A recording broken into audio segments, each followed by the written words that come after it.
వెన్నంటే ఉంటుంది. ఆ రకంగా మీ యొక్క శక్తి సహకారాలు సిఐటికి అందించండి.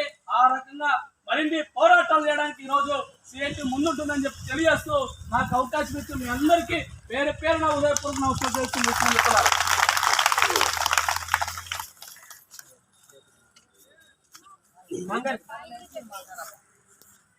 ఇప్పటిదాకా మన అంగన్వాడీ టీచర్లు ఎదుర్కొంటున్న సమస్యలు, ప్రభుత్వాలు అంగన్వాడీ టీచర్ల పైన చేస్తున్న ఒత్తిళ్లకు నిరసనగా మనం చేస్తున్న ఈ సమ్మెకు మన సిఐటి జిల్లా ఉపాధ్యక్షుడు రమేష్ గారికి సిఐటి కుర్చీ మండల తరఫున ధన్యవాదాలు తెలుపుతున్నాం.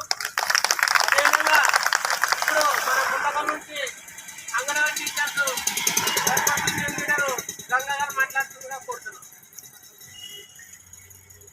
ఏ సమస్యలు అయితే ఉన్నాయో ఆ సమస్యలను 11 డిమాండ్లుగా మనము ప్రభుత్వానికి విన్నవించాము.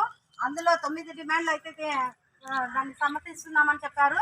కానీ మనకు మెయిన్ కావాల్సింది ప్రభుత్వ ఉద్యోగులుగా గుర్తించాలి, మనకంటూ ఒక భరోసా ఇవ్వాలని ప్రభుత్వ ఉద్యోగులుగా గుర్తించమని అడుగుతున్నాము. అలాగే సుప్రీంకోర్టు ఆదేశాల మేరకు గ్రాడ్యుటీ ఇవ్వాలని అడుగుతున్నాము. అలా కాకుండా మా సమస్యలు అయితే ఏమున్నాయో మా సమస్యలు ఫస్ట్ ప్రభుత్వ ఉద్యోగులుగా గుర్తించాలి. అలాగే సుప్రీంకోర్టు ఇచ్చిన ఆదేశాల మేరకు మాకు గ్రాడ్యుటీ కూడా అమలు చేయాలి. ఎందుకంటే కర్ణాటకలో కూడా అమలు చేశారు, గుజరాత్లో కూడా అమలు చేశారు, హర్యానాలో కూడా 24 రోజులు పోరాటం చేస్తూ వారి హక్కులు సాధించుకున్నారు. కాబట్టి మనం కూడా ఎన్ని రోజులైనా సరే మనకి ఎంత శ్రమ వచ్చినా కూడా, ఎన్ని బాధలు వచ్చినా కూడా మనం మన సమస్యలు తీరేంత వరకు పోరాడితే ఈ సమ్మెని ఇంకా ఉధృతంగా చేస్తామని రాష్ట్ర ప్రభుత్వానికి అయితే హెచ్చరిస్తున్నాము.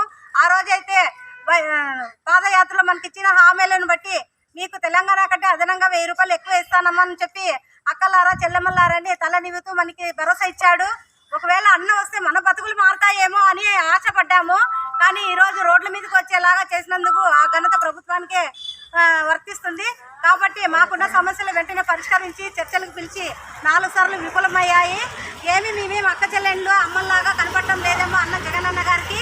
కాబట్టి మేమంతా చాలా బాధగా ఉన్నాము. మా కడుపులో చాలా ఎంత బాధగా ఉందో ప్రభుత్వానికి తెలియజేయాలని రోడ్ల మీద నిరసనకు వచ్చి మేము నిరసనకు వచ్చినా కూడా ఏ మంత్రి కానీ ఏ ఎమ్మెల్యే కానీ మాకు సపోర్ట్ చేయలేదు. కాబట్టి మా హక్కులు సాధించుకునేంత వరకు మేము ఉధృతంగా పోరాడదామని ఈ సభాముఖంగా తెలియజేస్తున్నాం.